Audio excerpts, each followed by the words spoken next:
नवरात्र महोत्सव में कविता पोडवाल के भजनों की गूंज से भक्त हुए मंत्रमुग्ध। सिमरिया विधायक अभय मिश्रा के फार्म हाउस पहुंची मशहूर भजन गायिका कविता पोडवाल। आपको बता दें कि नवरात्र के पावन पर्व पर सिमरिया विधायक अभय मिश्रा के फार्म हाउस में धार्मिक आयोजन का भव्य कार्यक्रम किया गया। इस अवसर पर देश की सुप्रसिद्ध भजन गायिका कविता पोडवाल ने अपनी सुमधुर आवाज़ से देवी गीतों की ऐसी प्रस्तुतियां दी कि पूरा माहौल भक्तिमय हो उठा। कार्यक्रम की शुरुआत मां दुर्गे की आराधना से हुई। इसके बाद एक से बढ़कर एक भजनों और देवी गीतों ने उपस्थित श्रद्धालुओं का मन मोह लिया। जय अम्बे गौरी, चलो बुलावा आया है जैसे लोकप्रिय भजनों पर भक्त झूम उठे और तालियों की गड़गड़ाहट से सभागार गूंज उठा। भक्ति संध्या में बड़ी संख्या में श्रद्धालु, सामाजिक कार्यकर्ता और स्थानीय जनप्रतिनिधि शामिल हुए। मंच को आकर्षक ढंग से सजाया गया था। इस दौरान विधायक अभय मिश्रा ने कहा कि नवरात्र उत्सव भारतीय संस्कृति और आस्था का प्रतीक है। ऐसे कार्यक्रमों से समाज में भक्ति और सकारात्मक ऊर्जा का संचार होता है। उन्होंने बताया कि रीवा की धरती पर कला और संस्कृति की परंपरा सदियों से जीवित रही है और इसी कड़ी को आगे बढ़ाने का प्रयास किया जा रहा है। भजन गायिका कविता पोडवाल ने कहा कि रीवा की पावन धरती पर मां दुर्गा के दरबार में भजन प्रस्तुत करना उनके लिए सौभाग्य की बात है।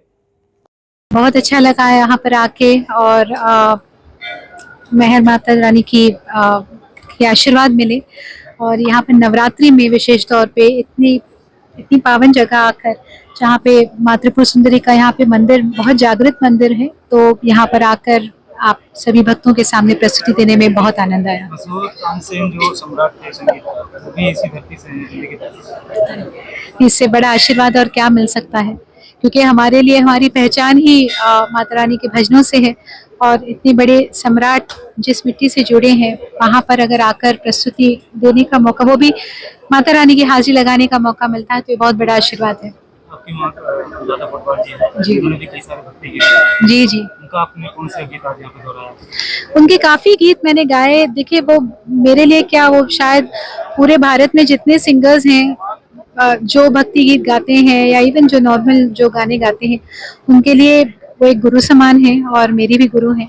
तो उनके काफ़ी गाने जो पॉपुलर हैं, माता की भेंटे, शिव भजन, मन मेरा मंदिर, काफ़ी गाने यहाँ पे गाए और लोग आज भी पसंद करते हैं। 30-40 साल पुराने गाने हैं, लेकिन आज भी लोग साथ में गाते हैं। लोग, छोटे छोटे बच्चे भी गाते हैं, क्योंकि उन्होंने भी कभी ना कभी इन गानों को सुना हुआ है। आपके द्वारा गाया गया कोई भक्ति गीत? हाँ जी, आज के कार्यक्रम में भी कई गीत जो मैंने गाए हुए हैं, जो मेरे अपने एल्बम्स हैं, उसमें से भी काफ़ी गीत गाए। लेकिन ये कृपा है कि कुछ नाम, कुछ लोग माता रानी की भक्ति से जुड़ जाते हैं, तो मैं अपने आप को बहुत ज़्यादा खुशनसीब समझती हूँ कि हमारे पूरे परिवार को वैष्णो माँ की भक्ति से जोड़ा गया है। कोई एक गीत गुनगुना दें जो काफी लोकप्रिय रहा हुआ।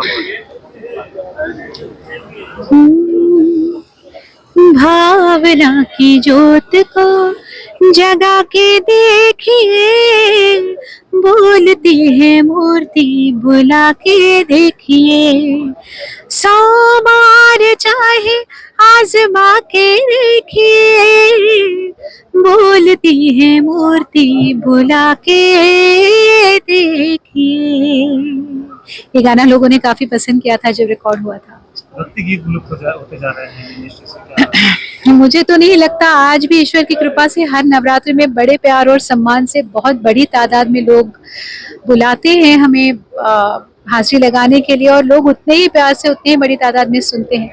तो मुझे लगता है जब तक भारत है तब तक भक्ति की कहीं नहीं जाएगा। देश के लोगों को क्या संदेश दें? देश के लोगों को मैं क्या संदेश दूं कि हमारा देश है ही ईश्वर की कृपा की वजह से। जब तक लोगों की श्रद्धा ईश्वर में बनी रहेगी, उन पर कोई आंच नहीं आएगी, ये मेरा अपना विश्वास है। युवाओं को क्या संदेश है, जो सिंगर युवाओं को कि सिंगर्स को, नए सिंगर्स को मैं क्या बोलूं, बहुत अच्छा गा रहे हैं आजकल। जितने रियलिटी शोज आप देखते हैं जिसमें ये छोटे उस्ताद और लिटिल सुपरस्टार्स इतना कमाल का गाते हैं, ऐसे लगता है कि पूर्व जन्म की इनकी तैयारी है और आके बस अब स्टेज पे गा रहे हैं। लेकिन उनको नहीं, उनके माता पिता को एक छोटा सा मेरा निवेदन है कि इन बच्चों को, अगर उन्हें लंबी रेस का घोड़ा बनाना है तो इनको रियाज कराते रहें। और जो टेलीविज़न की चकाचौंध है, हाँ बिल्कुल, मतलब आना चाहिए उन्हें लोगों के सामने, लेकिन आराम-आराम से, धीरे-धीरे, ताकि बचपन में एक कहते हैं ना बर्नआउट हो जाए, वैसे नहीं होना चाहिए। लेकिन मेरे ख्याल से जित तो बहुत पुण्यवान है जो पेरेंट्स जिनके घर में ऐसे बच्चे पैदा हुए हैं, तो वो तो समझते ही होंगे। और बाकी ये बच्चे खुद बहुत समझदार हैं, तो उन्हें कुछ बताने की आवश्यकता रीवा में पहली बार आ पाए, जी जी। कैसा लगा आपको रीवा में? बहुत बहुत ही अच्छा। जबलपुर में कई कार्यक्रम हुए हैं, अयोध्या में तो हुए ही है, लेकिन यहाँ पे रीवा में आने का पहला मौका, जैसे भैया ने बताया कि तानसेन जी की नगरी है, तो बस इस मिट्टी से आशीर्वाद चाहूंगी और सभी श्रोताओं से आशीर्वाद चाहूंगी। अब आपके रीवा शहर में खुल गया है रिजॉर्ट डी विजय विलास, रीवा का सबसे भव्य वेडिंग और इवेंट डेस्टिनेशन। अब रीवा में भी करें डेस्टिनेशन वेडिंग का सपना साकार। The Vijay Vilas hotel and banquets, Rewa का सबसे बड़ा और शाही वेडिंग वेन्यू, जहां हर आयोजन एक यादगार अनुभव बनता है।